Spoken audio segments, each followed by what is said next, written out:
Training ಯಾಕೆ ಬೇಕು training sir? ನಾವು ಜಾಯ್ನ್ ಆಗಿಬಿಟ್ಟಿದೀವಲ್ಲ ಸರ್, ನಮ್ಗೆ ಗೊತ್ತು ಸರ್, ನಮ್ಗೆ ವಾರ BOP ಮಾಡ್ತಾರಲ್ಲ ಸರ್, ನಮ್ಗೆ ಪ್ಲಾನ್ ಹೇಳಕ್ ಬರುತ್ತಲ್ಲ sir. No training must ensure.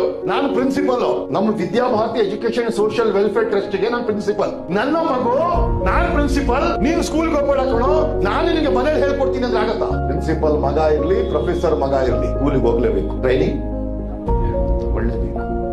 ಮಿಲಿಟರಿಗೆ ಹೋಗ್ಬೇಕಿದ್ರೆ ಟ್ರೈನಿಂಗ್ ತಗೊಳ್ಳೇಬೇಕು, ಟೀಚರ್ ಆಗ್ಬೇಕಿದ್ರೆ ಟ್ರೈನಿಂಗ್ ತಗೊಳ್ಳೇಬೇಕು, ಡಾಕ್ಟರ್ ಆಗ್ಬೇಕಿದ್ರೆ ಟ್ರೈನಿಂಗ್ ತಗೊಳ್ಳೇಬೇಕು, ಲಾಯರ್ ಆಗ್ಬೇಕಿದ್ರೆ ಸೀನಿಯರ್ ಜೊತೆಗೆ ಜೂನಿಯರ್ ಆಗಿ ಕೆಲಸ ಮಾಡ್ಲೇಬೇಕು, ಕ್ರಿಕೆಟ್ ಕೋಚ್ ಕಲಿಬೇಕಿದ್ರೆ ಒಬ್ಬ ಗುರು ಬೇಕು, ಸ್ಟೇಡಿಯಂಗೆ ಹೋಗ್ಬೇಕು, ಟ್ರೈನಿಂಗ್ ತಗೊಳ್ಳೇಬೇಕು. ಟ್ರೈನಿಂಗ್ ತಗೊಳ್ಳದೆ, ತರಬೇತಿ ಇಲ್ಲದೆ ತುಂಬಾ ಜನ ಬಂದು ಆಯಾರಾಮ್ ಗಯಾರಾಮ್ ಬಂದ ದಾರಿಗೆ ಸುಂಕ ಇಲ್ಲ ಅಂತ ಇಲ್ಲಿ ಬಂದು ತುಂಬಾ ಜನ ಹೋಗಿರ್ತಾರೆ. ಮೀಟಿಂಗ್ ಸರ್ ಯಾವಾಗ ಮುಗಿಸ್ತಾರಪ್ಪ, ನಮ್ಗೆ ಇದು ಆಗಲ್ಲ, ಇಲ್ಲಿ ಮಂಡೆ ಬಿಸಿ, ನಮ್ಗೆ ಟ್ರೈನಿಂಗ್ ಅಂದ್ರೆ ಆಗಲ್ಲ, ನಮ್ಗೆ ಆಗಲ್ಲ. ನಮ್ಗೆ ಏನೋ ಪಿಕ್ಚರ್ ನೋಡ್ತಾ ಇರ್ಬೇಕು.